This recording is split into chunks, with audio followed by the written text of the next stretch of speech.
What would you do if you discovered that a long-lost relative of yours fought and died during World War One?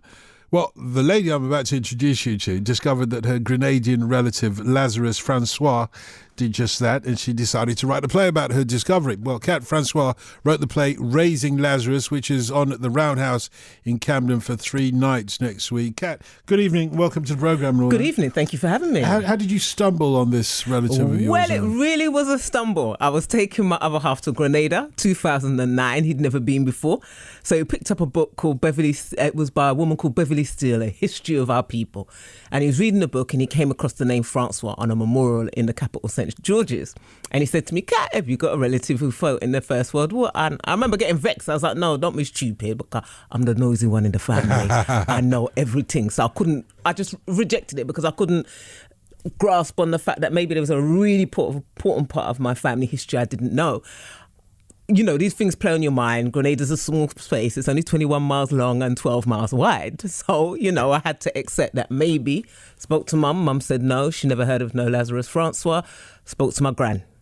Yes, that's your great-grandfather's first cousin. Him and my father was best friends. So, yes, and that was it. That was it. And what kind of an impact did it make on you then?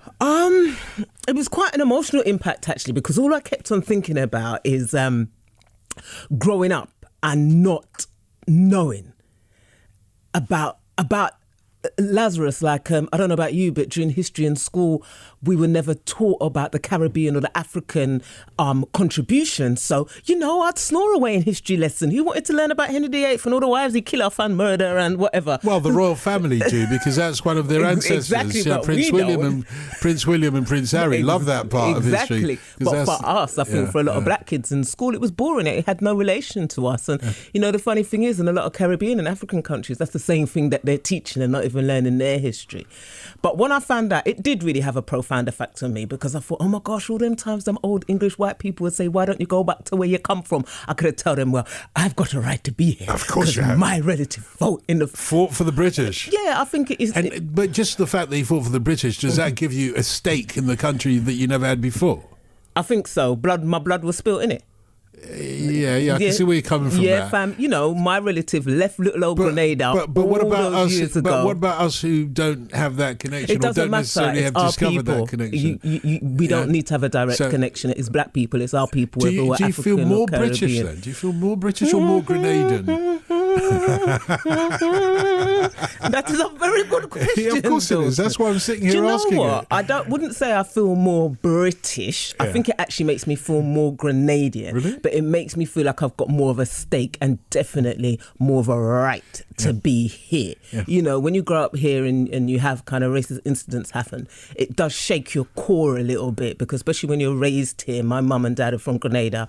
I was born here. This is all I've known. So how do you turn all of this into a drama? Do you start with you nyamming some oil down in Grenada? Is that what yes, you've got to go back and you've got to start talking to people. Nyam some oil down. You've got to soak yourself up in the atmosphere. You've got What is oil down people. anyway? Oil down is basically, it's our national dish. So it's got dumplings in there, it's got banana leaves in there, cassava leaves in there, saltfish, whatever you want to put in there. Breadfruit is in there, and it basically gets cooked on an open fire. Yeah, and now, it's cooked for hours. Yeah, but it tastes so sweet. And usually the man cook it, you know, Dotun. Yeah, of course you do. Yeah, usually it's the man that cook it. Of course, yeah. So, you know, as a poet...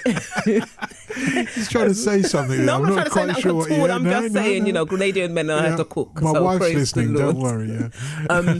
But as a writer, as a performer, it made sense to try and create a piece of writing then and a performance out there. So the play charts my journey and how it wasn't that easy to find that information, even going back home, you know, being seen as British and dealing with that kind of dynamic. And the records for the British West Indian Regiment were not are not as in-depth as maybe for some of the British regiments. So the journey is a lot harder, but more and more information is coming out all the time, because there's you know, probably people out there listening, and there's so many men, you know, it was over, they reckon 15,000 men from the Caribbean. Yeah. And we know we had Jack Beulah on the programme last week of Nubian Jack, and he has managed to get the Lambeth Council to agree to a permanent memorial on Windrush Square to all of those soldiers who fought in the First and Second World War, Black and African and Caribbean heritage and so on. But how do you turn it? What's the drama? Is there a plot, or is just do we just follow your? I'm a writer. Of course. I'm just checking. Is there a linear plot? I should have said it that way. But we travel between 1914, 1915, and so it is a kind of slip through the time zone. So we travel. Do you get to meet your relative? Yes. So we get to meet Lazarus. We get to meet his partner Dusu at the time. Yeah. We get to meet a character who's a recruiter. We get to meet my grandmother, and we get to meet Kat when Kat went out to Grenada. So and did your grandmother tell you about Lazarus? She then? did. Told you, and she you're was using like, that information. when I went to see her, she was like, "Oh, Lazarus! I never heard of Lazarus for such a long time. Yes, he was related to us. Him and your great grandfather was first cousin. The two of them went to sign up for the war at the same time, but they only take a Lazarus because they say your great grandfather had too many dependents." I'm not going to ask what your grandmother thinks of your imitating. You know what? Granny loves it. I think she's just proud and she likes it. And also, I think it's that whole thing which the play is about, encouraging us to talk to our older relatives and to gather those stories. I was very lucky when I went. I met cousin Bertine, who was in her 90s. God rest her soul. That was 2009, and she's passed now. And she had a very, slippery memory at that age, but she was at least able to tell me what she remembered. And, these stories get lost, especially culturally. Like sometimes we don't necessarily write stuff down. But I say to people, the phones we've got these days, they're so good. Go round to your granny's house, your great uncle, your great aunt, put the phone down and record. Absolutely, that's exactly it. So the play's called Raising Lazarus. It's on at the Roundhouse for 3 nights. That's 19th of October to the 21st of October this week. 21st, 19th to Friday the 21st, Wednesday to 19th Friday. Wednesday to Friday this week. Wednesday to the Friday, and people can go to roundhouse.org.uk or just call at the box office or go to my website. If you want to come, let me know. We can just try and... No, don't try and sing. I can pay my way. You can... Yeah, exactly. Praise the Lord, I can eat for the next month. Yeah, exactly. It's been a pleasure. Thanks very much.